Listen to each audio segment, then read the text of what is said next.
목의 무록을 진단받았다면 어떻게 관리하고 치료하는지 알아두시면 유용한 점들을 같이 살펴보겠습니다. 이러한 목 무록들은 대부분 양성 질환인 경우가 많습니다. 물론 무록도 악성으로 진단되는 경우가 있기 때문에 정확하게 진단을 우선 받아야겠죠. 악성이 의심될 만한 소견이 없는 단순한 무록은 크기가 작아서 증상을 일으키지 않는다면 지켜보는 경과 관찰로 충분합니다. 이 혹의 크기가 커지거나 불편함을 유발하거나 또 초음파에서 보이는 여러 가지 양상이 변화하면 치료를 계획합니다. 즉, 검사와 진찰받은 담당 의사의 진료 계획을 잘 따르는 것이 중요하겠고, 과거에 무록으로 진단받은 경우가 혹시 있다면 그때 검사 자료를 담당 의사 선생님께 제출하는 것도 진료 방향을 결정할 때 매우 큰 도움이 됩니다. 낭종은 대부분 양성 질환이지만 낭종 내부에 고형 성분 비율, 이 낭종 껍질에 석회화가 동반되었는지 이러한 것들에 따라서 암 여부를 꼭 확인해야 되는 경우가 있습니다. 만져지는 무록 이외에도 주변 장기의 상태, 예를 들면 임파선 전이 또는 성대 마비 이러한 것들을 같이 판단해서 해당되는 무록을 꼭 치료해야 할지 아니면 지켜봐도 될지 또는 수술로 해당되는 무록을 적출해야 할지 아니면 내용물만 물 좀 흡인하는 증상 조절만 할지 이러한 것들을 계획합니다. 즉, 치료 전에 이러한 영상학적 검사 소견이 매우 중요합니다. 연조직에 발생하는 선천적인 무록인 갑상설관 낭종과 세열 낭종은 세균 감염이 동반되면 벌겋게 붓고 심한 통증과 발열을 동반하기도 합니다. 이 경우는 항생제 치료가 필요하고 심한 경우에는 입원해서 수술로 염증과 농양을 제거하는 치료를 받아야 합니다. 염증을 충분하게 호전시킨 뒤에 재발을 방지하기 위해서 해당되는 낭종을 깨끗하게 적출하는 수술을 별도로 계획합니다.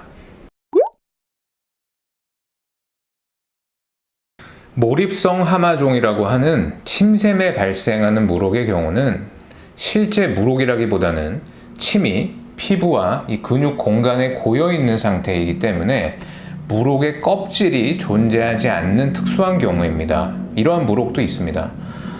그렇기 때문에 이 몰입성 하마종은 해당되는 무록을 수술로 제거하는 것은 소용이 없고 원인이 되는 이 침이 자꾸 흘러나오는 침샘, 주로 이 혀 밑에 침샘에 해당되는데요. 이 침샘을 그 무록과 같이 수술로 적출하는 것이 필요합니다.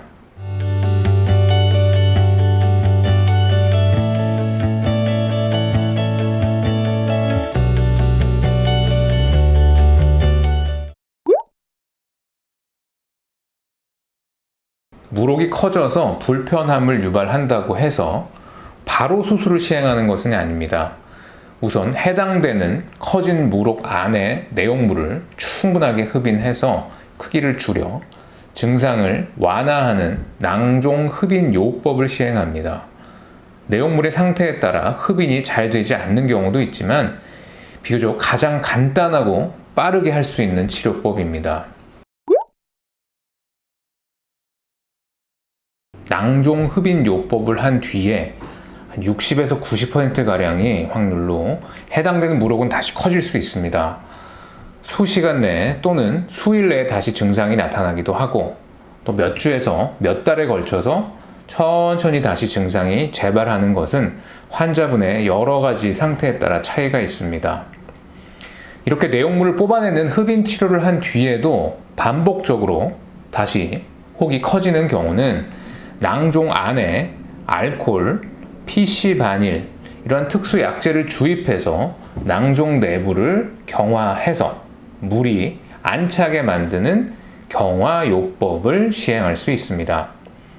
국소 마취로 초음파를 보면서 해당되는 혹에 바늘을 선택적으로 삽입해 특수한 약물을 주입해 이 물혹 내부를 경화하는 방법입니다. 혹의 종류와 상태, 위치에 따라 사용하는 약제의 종류를 결정하고 치료 성공률이 조금씩 차이가 있습니다. 갑상선 물혹이 갑자기 커지는 경우 주로 목 앞쪽, 흉골과 쇄골 주변으로 목의 혹이 불룩하게 만들어지게 됩니다. 갑상선 물혹은 알코올 경화술의 치료 성공률이 높은 편이어서 수술보다 우선적으로 경화요법을 고려하는 것도 좋습니다. 1회 치료로 한 60에서 70%가량의 성공률을 보이고 혹의 크기, 이 상태에 따라 추가 치료를 할 수 있는데 이렇게 여러 차례 반복하는 이런 경화요법으로 80에서 85%가량의 환자분들은 증상이 충분히 조절이 됩니다. 하지만 세열낭종, 갑상설관 낭종은 의학적 연구에 따르면 갑상선에 비해서는 치료 성공률이 조금 낮습니다. 물혹이라고 다 똑같은 물혹은 아닙니다.